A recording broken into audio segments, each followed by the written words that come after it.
xibaar yu wér te wóor ca tàng ba abonnez-vous pour ngeen di mën di jot suñuy vidéo.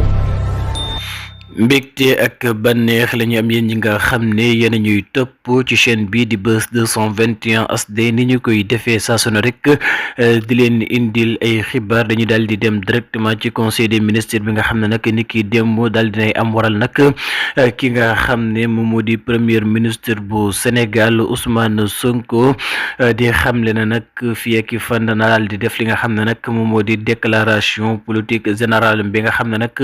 ñu bëri doon nañu ko xaar ci sénégalais yi rawatina ñi nga xam ne nag ñu féete ci opposition bi moom nag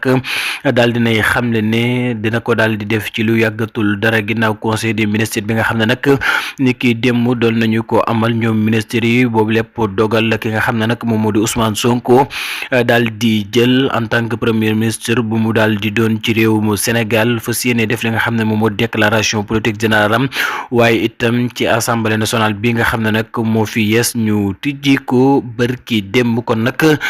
xibaar ba wàcc na moom Ousmane Sonko fas yéene na jàkkaarloog li nga xam ne nag moom moo di askanu Sénégal wax leen fan la jëmee li nga xam ne nag moom moo di réew mi di réewum Sénégal ginnaaw bi nga xamee ne nag njiitu réew mi Bassirou Diomaye Diakhar Faye fal na ko comme premier ministre bu Sénégal.